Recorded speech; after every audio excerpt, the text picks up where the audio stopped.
நலம் காக்கும் ஸ்டாலின் என்கின்ற முகாம் ஆய்வு செய்யறதுக்காக நானும் நம்முடைய மாவட்ட ஆட்சியர் அவர்களும் துறை சார்ந்த அதிகாரிகளும் வந்திருக்கிறோம். உள்ளபடியே சிறப்பான முறையில் இங்க ஏற்பாடுகள் நடத்தியிருக்கிறாங்க. கிட்டத்தட்ட இது நம்முடைய மாவட்டத்தில் இது 3வது முகாம். முதல் முகாம் மோகனூர்ல சிறப்பாக நடந்து கிட்டத்தட்ட 1000க்கும் மேற்பட்ட மக்கள் அதில் பயனடைச்சாங்க. அடுத்த முகாம் பில்லானூர்ல கிட்டத்தட்ட 1500க்கு மேற்பட்ட பயனாளிகள் அதில் பயனடைச்சிருக்காங்க.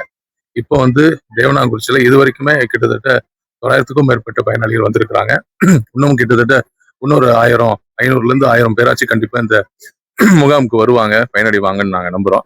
ரொம்ப ஒரு சிறப்பு வாய்ந்த முகாமை நம்முடைய முதலமைச்சர் அவர்கள் ஏற்பாடு செஞ்சிருக்காரு. கிட்டத்தட்ட பாத்தீங்கன்னா ஒவ்வொரு நோயாளிக்கும் ஒரு தனியார் மருத்துவமனைக்கு போய் அவங்க ஒரு அடிப்படையாக இருக்கக்கூடிய ரத்த பரிசோதனைகள், இது மட்டும் இல்லாம எக்ஸ்ரே, இது இல்லாம இசிஜி, இது எல்லாத்தையும் அவங்க டெஸ்ட் எடுத்து பார்க்கணும். அது மட்டும் இல்லாம வெவ்வேறு சூப்பர் ஸ்பெஷாலிட்டி டாக்டர்ஸ், இது எல்லாத்தையும் நம்ம அவங்களுக்கு பார்க்கணும்னா உள்ளபடியே கிட்ட சொல்ல போனா ஒரு 3500 5000 ரூபாய் ஆகும்.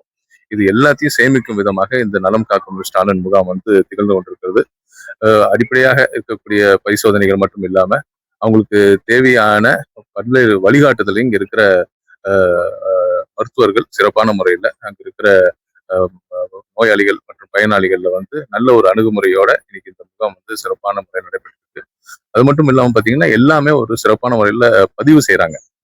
அதுக்குன்னு தனியா ஃபைல் போட்டு அதே முறையில எல்லா டெஸ்ட்டும் பாத்தீங்கன்னா பார்கோட் சிஸ்டம் மூலியமா அந்த டெஸ்ட் ரிப்போர்ட்ஸ் உங்களுக்கு பிரிண்ட் அடிச்சு உங்களுக்கு அவங்க பேஷண்டோட கையிலேயே தந்துடும் போது ஒரு உள்ளபடியே சொல்ல போனா இது வரைக்கும் நம்முடைய தமிழ்நாடு அரசு மக்கள் நல்வாழ்வுத்துறை வரலாற்றிலே இல்லாத அளவுக்கு இந்த முகாமை நம்முடைய முதலமைச்சர் அவர்கள் ஏற்பாடு செஞ்சிருக்கார். இது மட்டும் இல்லாம இது எந்த நாளைக்கு ஒரு மருத்துவமனைக்கு சிகிச்சைக்கு போகணும்னா கூட இது கம்ப்யூட்டர்லயே சேவ் ஆயிருக்கிறதுனால எப்ப வேணாலும் இதோட தரவுகளை எடுத்துக்கலாம். அதனால இது நோயாளிக்கு மிகப்பெரிய ஒரு பயனுள்ள ஒரு திட்டமாக இருக்கு. மக்கள் கிட்ட ஒரு மிகப்பெரிய வரவேற்பு பெற்றிருக்கு. அது மட்டும் இல்லாம இந்த சார்ந்த இங்க இதுல வேலை செய்யக்கூடிய மக்கள் நல்வாழ்வுத்துறை மருத்துவர்கள், செவிலியர்கள் உள்ளபடியே ஒரு ஆக சிறந்த பணியை இந்த முகாம் மூலியமாக எங்க மக்களுக்கு அளித்துக் கொண்டிருக்கிறார்கள். அவர்களுக்கு தமிழ்நாடு அரசு சார்பா இந்த மாவட்டத்தின் அமைச்சர் என்ற முறையில் அவர்களுக்கு என்னுடைய மனமார்ந்த வாழ்த்துக்களையும் பாராட்டுகளையும் நான் சொல்கிறேன்.